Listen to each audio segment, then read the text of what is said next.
नमस्कार दोस्तों, आप सभी का स्वागत है आपके अपने YouTube चैनल ज्ञान स्टडी LMP पर।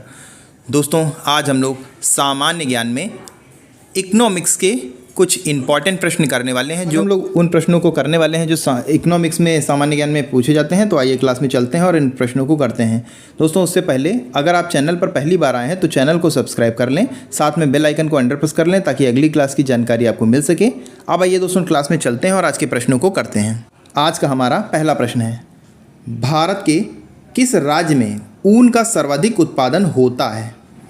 हरियाणा, मध्य प्रदेश, राजस्थान, जम्मू कश्मीर। तो दोस्तों, ऊन का सबसे ज़्यादा उत्पादन राजस्थान में होता है, तो सी ऑप्शन हमारा सही हो जाता है।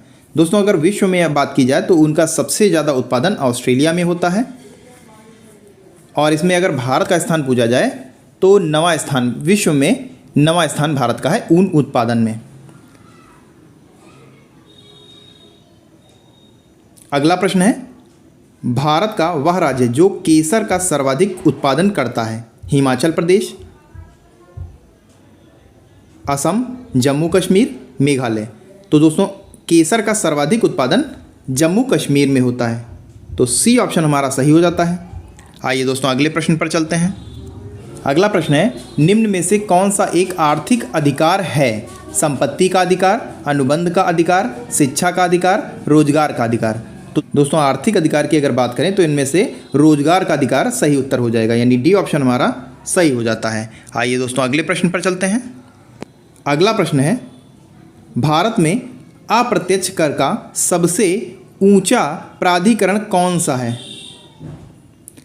चार दोस्तों ऑप्शन आपके सामने दिए हुए हैं, CBED, CBDT, CBEC और CBIT। दोस्तों, इन ऑप्शन में सही ऑप्शन है ऑप्शन सी, CBEC। तो सी ऑप्शन हमारा सही हो जाता है। CBEC की फुल फॉर्म अगर दोस्तों बात करें तो central board of excise and customs, जिसका हिंदी में केंद्रीय उत्पादन और सीमा शुल्क होता है। इस प्रश्न का सी ऑप्शन सही हो जाता है। अगला प्रश्न है, भारतीय दलहन अनुसंधान संस्थान कहाँ स्थित है? लखनऊ में, नई दिल्ली में, जयपुर में, कानपुर में। तो दोस्तों, दलहन अनुसंधान कानपुर में स्थित है, तो डी ऑप्शन हमारा सही हो जाता है। भारतीय दलहन अनुसंधान IRPR, Indian institute of pulse.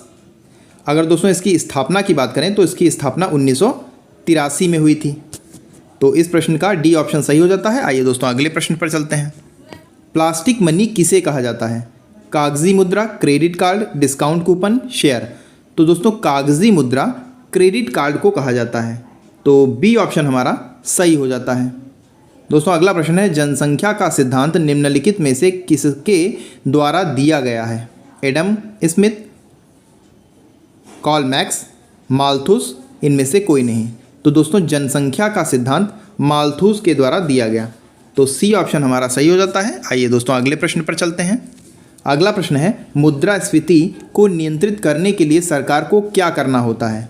Repo rate में वृद्धि, रेपो रेट में कमी, ब्याज दर में कमी, इनमें से कोई नहीं। दोस्तों, मुद्रास्फीति को नियंत्रित करने के लिए रेपो रेट में वृद्धि करनी पड़ती है, तो ए ऑप्शन हमारा सही हो जाता है। दोस्तों, अभी तक आप लोगों ने सुना ही होगा कि सरकार ने रेपो रेट कभी बढ़ा देती है, कभी घटा देती है, और जिसके कारण शेयर मार्केट गिर जाती है। होता क्या है दोस्तों, जब महंगाई बढ़ती है तो उसे नियंत्रित करने के लिए रेपो रेट बढ़ा दी जाती है, जिससे लोन जो होते हैं वो महंगे हो जाते हैं, और जिससे होता क्या है, लोन जो होते हैं उनमें ब्याज दर बढ़ जाती है, जिससे लोन कम उठते हैं। उससे दोस्तों महंगाई पर फ़र्क पड़ता है और मुद्रास्फीति इसी से नियंत्रित हो जाती है, तो ए ऑप्शन हमारा सही हो जाता है। अगला प्रश्न है, निम्नलिखित में राष्ट्रीय आय के लिए किसका अधिकतम योगदान है? खनिज, सेवा, उद्योग, कृषि। तो दोस्तों, इस प्रश्न का सही उत्तर हो जाएगा, राष्ट्रीय आय के लिए अधिकतम योगदान सेवा क्षेत्र से होता है, तो बी ऑप्शन हमारा सही हो जाता है। आइए दोस्तों अगले प्रश्न पर चलते हैं। अगला प्रश्न है, भारत का कितना प्रतिशत आबादी कृषि उद्योग पर निर्भर है? 60%, 70%, 58.9% और डी ऑप्शन में है अन्य। यानी दोस्तों, इस प्रश्न का सही उत्तर हो जाता है 58.9%।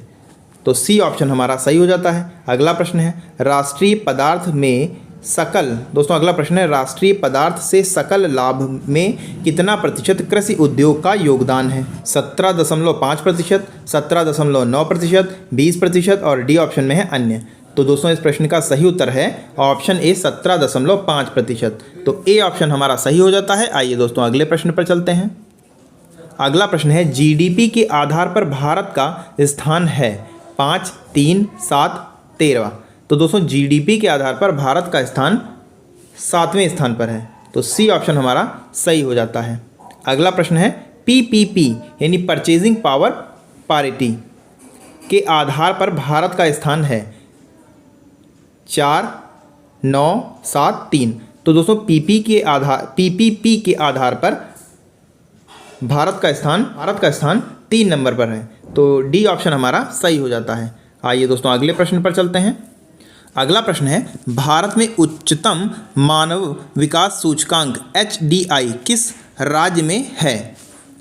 गुजरात, केरल, तमिलनाडु, महाराष्ट्र। तो दोस्तों ये है केरल में स्थित है। तो बी ऑप्शन हमारा सही हो जाता है। अगला प्रश्न है निम्नलिखित में से कौन से देश में मिश्रित अर्थव्यवस्था है? अमेरिका, भारत, चीन, रूस। तो दोस्तों ये सभी आप जानते होंगे मिश्रित अर्थव्यवस्था भारत में है। तो डी ऑप्शन हमारा सही हो जाता है। आइए दोस्तों अगले प्रश्न पर चलते हैं। अगला प्रश्न है आर्थिक क्रियाओं का उद्देश्य होता है जीविकोपार्जन, मनोरंजन, ए बी दोनों और डी ऑप्शन में है इनमें से कोई नहीं। तो दोस्तों इस प्रश्न का सही उत्तर हो जाएगा जीविकोपार्जन यानी ए ऑप्शन हमारा सही हो जाता है। अगला प्रश्न है जनसंख्या वृद्धि से आर्थिक विकास की गति सामान्य रहती है, तीव्र हो जाती है, मंद हो जाती है, कुछ नहीं होता है। तो दोस्तों इस प्रश्न का सही उत्तर हो जाएगा मंद हो जाती। जनसंख्या वृद्धि से आर्थिक विकास की गति मंद हो जाती है। तो सी ऑप्शन हमारा सही हो जाता है। आइए दोस्तों अगले प्रश्न पर चलते हैं। प्रश्न है आर्थिक विकास की व्याख्या के विभिन्न आधार कौन कौन हैं? सकल राष्ट्रीय उत्पादन, प्रति व्यक्ति आय, आर्थिक कल्याण का आधार और डी ऑप्शन में है इनमें से कोई नहीं। तो दोस्तों इस प्रश्न का सही उत्तर हो जाता है ये सभी। तो डी ऑप्शन हमारा सही हो जाता है। आइए दोस्तों अगले प्रश्न पर चलते हैं। अगला प्रश्न है पहला मानव विकास सूचकांक किस अर्थशास्त्री ने तैयार किया था? आपके ऑप्शन है ए ऑप्शन है प्रोफेसर अमात्य सेन, बी ऑप्शन में है महबूब उल हक, सी ऑप्शन में है डॉक्टर मनमोहन सिंह और डी ऑप्शन में है इनमें से कोई नहीं। तो दोस्तों पहला मानव विकास सूचकांक महबूब उल हक ने तैयार किया था। तो बी ऑप्शन हमारा सही हो जाता है। अगला प्रश्न है निम्नलिखित में से प्राथमिक क्षेत्र किसे कहा जाता है? कृषि क्षेत्र को, सेवा क्षेत्र को, औद्योगिक क्षेत्र को, इनमें से कोई नहीं। तो दोस्तों प्राथमिक क्षेत्र कृषि क्षेत्र को कहा जाता है। कृषि क्षेत्र को कहा जाता है। तो ए ऑप्शन हमारा सही हो जाता है। तो दोस्तों आज के लिए बस इतना ही। कैसी लगी आज की क्लास कमेंट करके ज़रूर बताएं और अगर अच्छी लगी तो लाइक करें। और दोस्तों अगर अभी तक आपने चैनल को सब्सक्राइब नहीं किया है तो चैनल को सब्सक्राइब कर लें, साथ में बेल आइकन को अंडर प्रेस कर लें ताकि अगली क्लास की जानकारी आपको मिल सके। मिलते हैं अगली क्लास में, तब तक के लिए नमस्कार, जय हिंद, जय भारत।